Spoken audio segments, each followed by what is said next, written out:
Welcome to episode number 138, Faith Crisis. Now, for those who listen weekly, you will note that I have deviated again from my original topic, helping youth with emotional difficulties. Now, I will continue that topic next week in the form of relationships.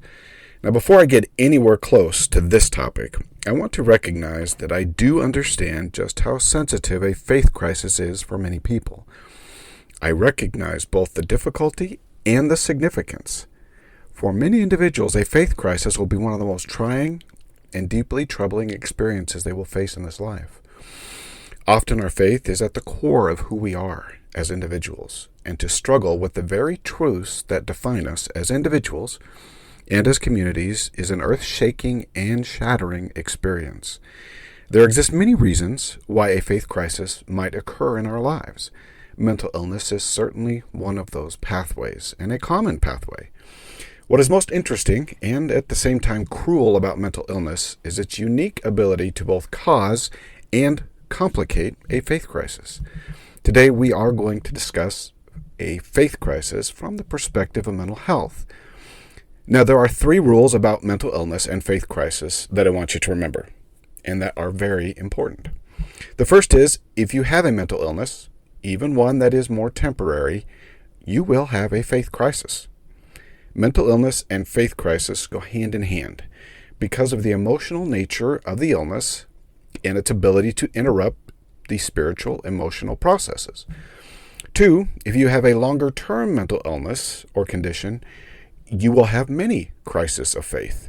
For every episode, there will be some level of a faith crisis, and so you will experience this testing of faith regularly. And 3rd, there is nothing wrong with a faith crisis. When mental illness is involved, we need to move past the idea that somehow a crisis of faith is really anything more than a symptom of the illness, rather than a collapse of our testimony and spirituality. A crisis of faith brought about by mental illness does not diminish our testimony of the gospel or our spiritual nature, but it does limit our access to past spiritual feelings and experiences that actually represent a large portion of our testimony. When mental illnesses alter our emotional system, it blocks the spiritual signals telling us that our testimony is still intact. Our testimony has not changed, just our ability to feel it. And so we come to a crisis of faith, not because we do not have a testimony or have not had spiritual experiences with the gospel, but because we cannot through the illness, feel so now, as Alma so plainly taught in his sermon. For us to maintain our testimony, we have to be able to have access, clear access, to our past spiritual feelings and experiences. We have to be able to feel what we know and have experienced without serious limitations, such as a mental illness would bring to bear. Now, this last week, I read an article of a woman who grew up in the church, in quotes, this last week, and who was passing through what she termed a crisis of faith. Her backstory was full of her reasons why her crisis had taken place, and she enumerated several concerns as to why she had left the faith. The article progressed to state how free she now felt, and that by casting off her faith, she could now be happy. Now, I intended to fully discuss her background concerns, but I am not so certain that all of those matter as much as the article would have implied. The one concern that was important was that she had bipolar and other mental illness issues and symptoms. Everyone has background concerns. Otherwise, they would never leave the faith. And everyone's concerns differ, but in some ways, all of the concerns are the same. As much as the reasons differ by person, in some ways, they actually don't. Now, I'm not implying that her reasons were not important. Reasons matter very much. Reasons matter a great deal to the person. But for the most part, reasons are built to keep prying eyes out of our internal struggle. Society won't let us be unless we have reasons for our struggles. And those reasons must have good logic, sound logic, and be understandable. Sadly, in our society, and in the church, mental illness is not always a logical reason or even one that others would accept, even ourselves. So we build our reasoned walls for 2 purposes. The first, I already mentioned. We build reasoned walls to keep others from consistently questioning why we are having a faith crisis, why we aren't happy, why we are struggling at church, and to really keep them at arm's length and out of our emotional struggle. Second, we build reasons for our own consciousness and peace of mind. When we emotionally struggle deeply, our mind needs reasons for what we are feeling, and providing those reasons to the mind is incredibly important in keeping the emotional struggle tamed. So important that it does not matter to the mind if our reasoning isn't entirely sound, true, or accurate. Mental illness is going to give us those terrible, depressed, anxious feelings that are not compatible with the emotions of the Spirit of the Lord, and that overcome often those emotions of the Spirit of the Lord. When this happens, our mind searches for any peace it can find. It needs reasoning for those negative emotions. It needs the cause and effect. It needs to understand the why. And I admit that knowing I have a mental illness is not likely going to entirely satisfy the why. Yes, even if you have a diagnosed mental illness and can point the brain to your diagnosis as the reasons for how you feel, it will likely still not be enough to avoid a faith crisis. Faith is an emotion, a positive motivating force within the body and spirit. Depression, pain, anxiety, and doubt cannot live side by side with faith. They are incompatible emotional states.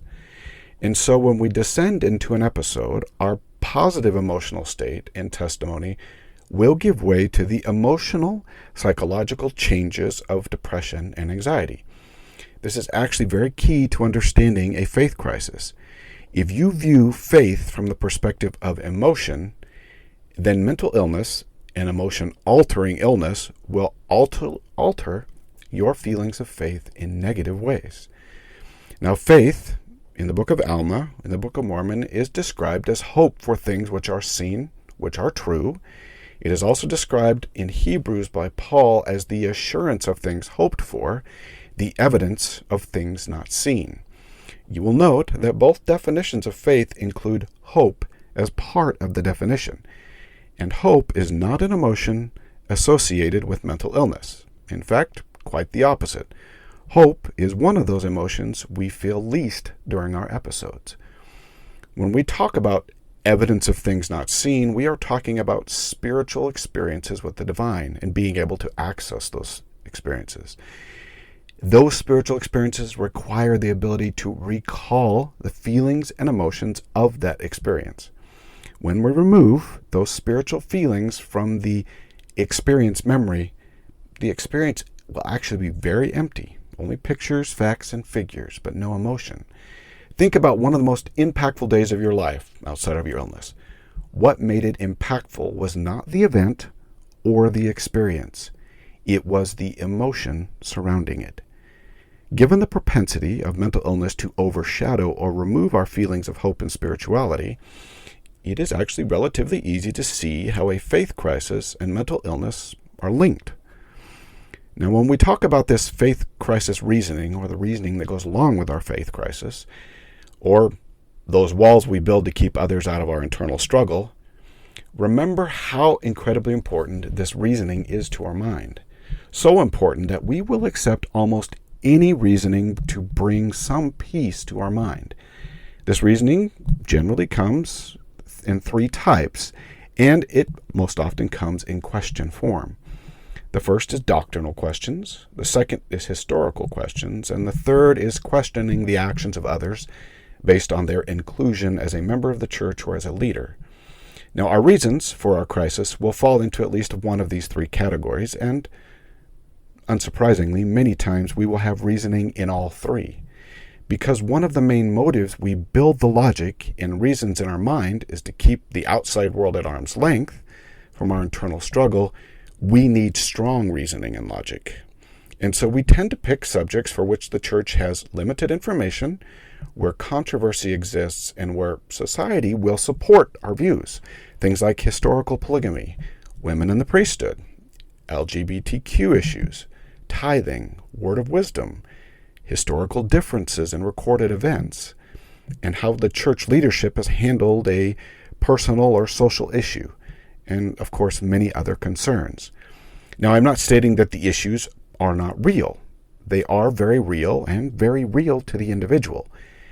And they are real because we feel them. Having emotional connection or attachment to our reasoning is actually important to our reasoning. Our reasoning tends not only to build these strong logic walls, but strong emotional walls, meaning that along with our reasoning, we build strong emotional connections to those reasons. That emotional connections is crucial to our reasoning because they add strength and conviction to them, and they fortify them to withstand the outward onslaught of counter-reasoning, brought about by those who believe they can just change our minds. Changing a mind is a relatively easy thing to do. Changing the heart is an entirely different matter, and so we build emotional reasoning in with our logical conclusions. This building of walls is incredibly important to us, especially when we deal with mental illness and the rigors of church service and activity. The reasoning of the faith crisis is very important to us because it provides us with a coping mechanism for our illness.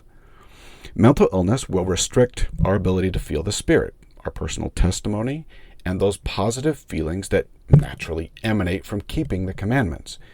We will be restricted from emotions such as faith, hope, charity, joy, and peace. Now, I'm not saying that we won't feel them, just that they will be restricted. When our access to these positive emotions is severely restricted or diminished, and we know that we've been doing everything we can to feel those positive emotions, our mind must have a resolution as to why. That is how the mind works. If the cause and effect doesn't make sense, the mind will go to great lengths to find a reason. And I mean great lengths. Going to church and feeling terribly emotionally causes us to need a coping mechanism. Coping mechanisms help us with this reasoning. And as strange as it might sound, a faith crisis provides just that, a coping mechanism. When we can point to a testimony issue, we can excuse ourselves from the very activities where we would feel terrible but shouldn't, such as attending church. We can avoid all of the terrible emotional symptoms of anxiety due to the social nature of the church if we can point to the questions in our testimony. It also helps that we already feel as though we don't have access to our testimony.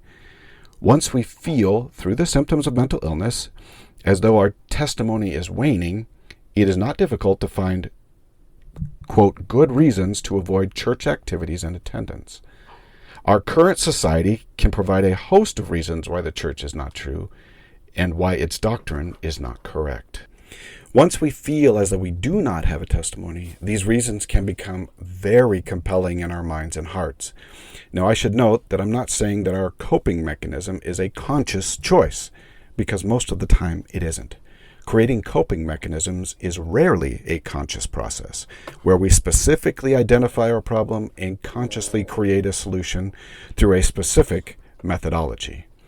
Coping mechanisms come naturally to the mind and body, and we are unlikely to recognize most of our coping mechanisms as coping mechanisms, and this is true as well for a faith crisis. Interestingly enough, even though we don't consciously create our coping mechanisms, we do actually look for coping mechanisms in others' actions. When we feel the symptoms of mental illness, especially when we are not diagnosed, but even when we are, we look to how others have dealt or are currently dealing with their symptoms. We watch for their coping mechanisms. We then tend to imitate those with whom we feel we have a connection or similarities and who have appeared to have overcome their own problems. Most often, in the case of our reasoning and logic, we imitate those in our society who have already created those strong reasoned walls, and then over time, we create emotional connections to those same reasons. Now, I noted in my earlier discussion of this sister who had her faith crisis that she felt a relief when she decided to leave the church. This is actually a common feeling for many who suffer with mental illness. Mental illness is often aggravated by the peer pressures or social pressures found in church membership. And when we remove the aggravation or the pressures and stresses of church activity, we actually feel better. Not because we decided to leave the church or to leave our testimony behind, but because we reduced the stress on the illness.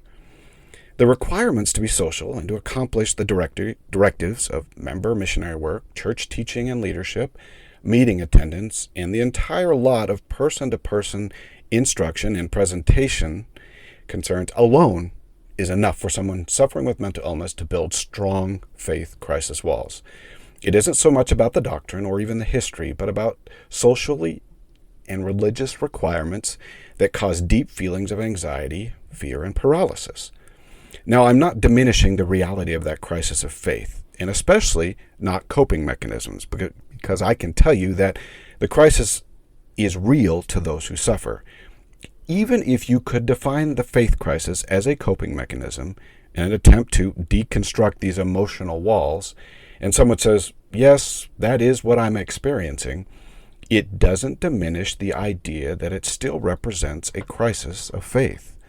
The person who is experiencing the symptoms of mental illness will not all of a sudden be able to feel their testimony and faith again, just because we define their faith crisis as a mental health coping mechanism. So we should not attempt to weaken someone's reasoning in an attempt to help them through their crisis. The attempted weakening of their reasoned walls will, in a sense, only add to those walls. The person who is suffering is still feeling those dark, depressive, and anxiety-laden feelings.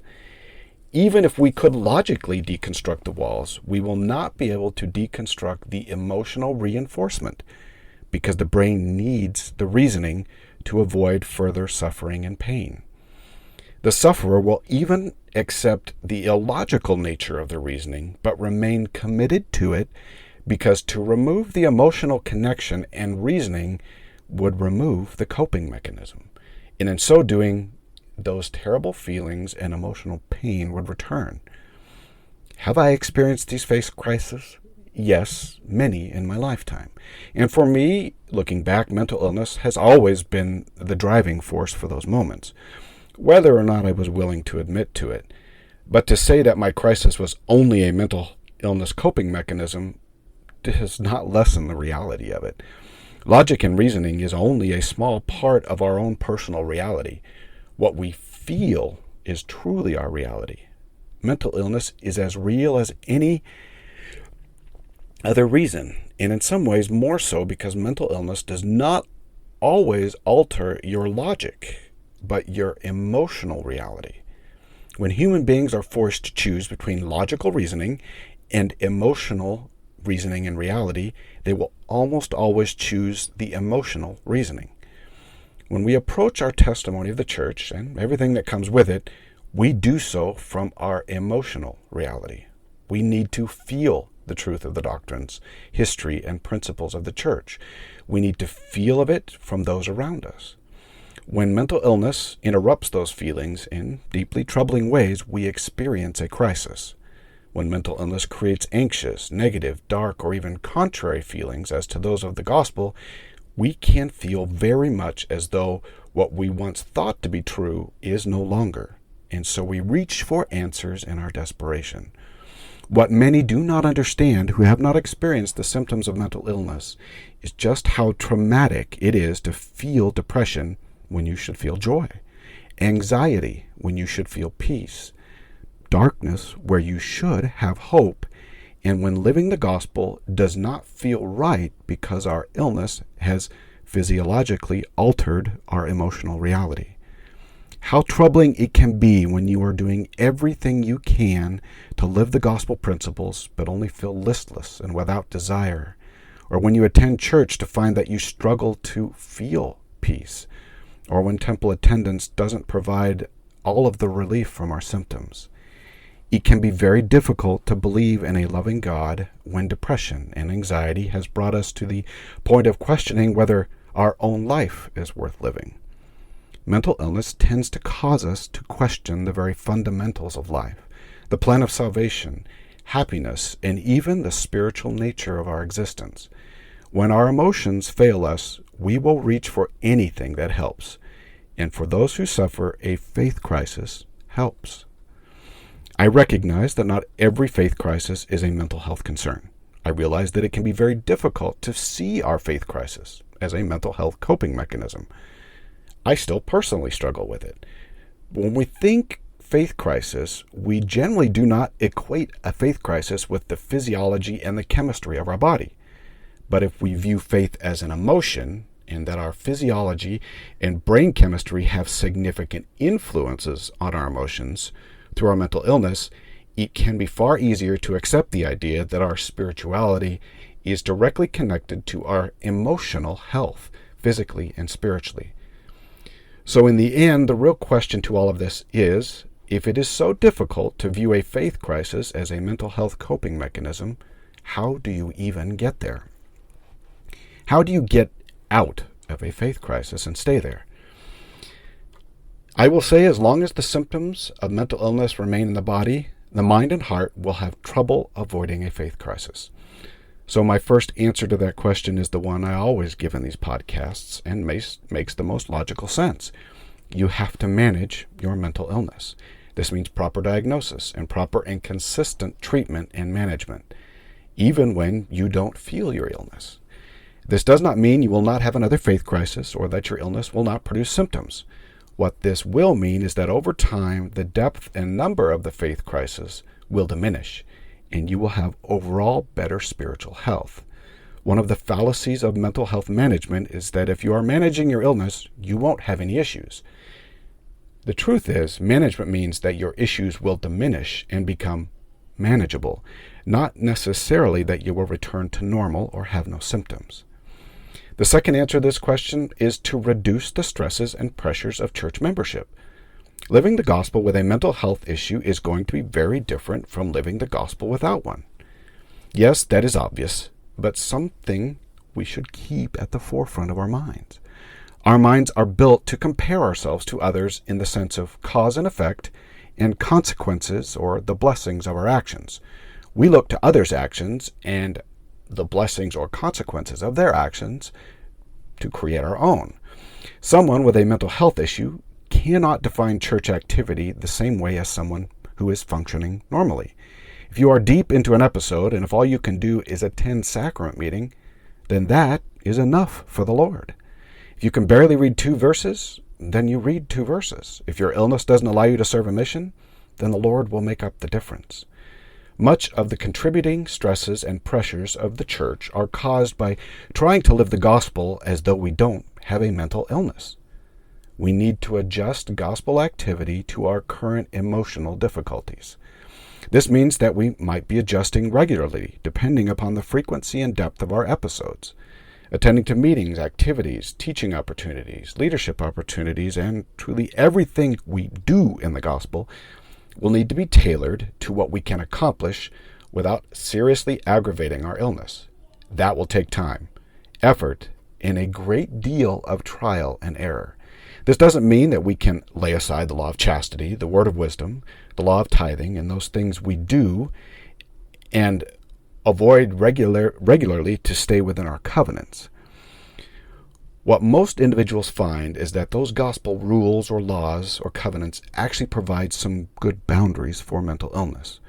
What we need to determine, though, is just how much interaction and social activities we can accomplish without causing a deepening of our symptoms. Now, truly, this will be an individual effort, but because I have been there, I do want to make sure that you have some additional insight to help you adjust your activity appropriately. The first thing is give yourself some mercy and space to learn. You are not going to get it right the first, the second, or the third times, or perhaps many times. It is going to take years to learn to work with your illness and church activity, and your activity might vary significantly over that time. But give yourself that time and space to learn. 2, avoid rushing to declare your faith crisis and removing yourself from the church. Give yourself time to work through your episode and return to spiritual feelings. It will happen. It happened regularly for me. I know that it can feel as a relief to state your faith crisis and to remove yourself from activity or even membership, but the real relief you are likely seeking is a reduction in the stresses to your illness.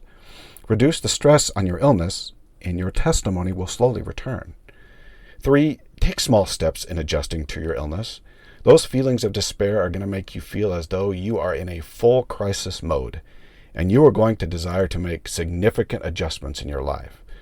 Rather than throw the baby out with the bathwater, adjust your activity level in smaller steps, and work to view your faith crisis as mental illness management. Finally, do your best to avoid the guilt that comes with your lack of capacity. Your lack of emotional capacity to serve and to act and to do because of your illness is not a choice. It is a symptom, and so there should be no guilt when you have done what you can. I realize that is far easier said than done, and avoiding disappointing looks, comments, and experiences is really probably not going to be possible, even in your own family. And yes, the faith crisis might be easier in this sense, as one would expect the disappointing looks and comments when you have a faith crisis. But the truth is quite simple. The faith crisis will almost always lead us away from the doctrine, principles, and mercy of the atonement which we desperately need for our illness. Not because there is no power in the atonement, but because the atonement requires that we choose mercy. Doing our best, managing our illness through what we understand spiritually and physically, and reducing our activity to levels that better suit our illness will lead to greater understanding, greater mercy, and greater power to overcome through the mercy and grace of the atonement that we have chosen. Now, my heart goes out to those who suffer mental illness and crisis of faith.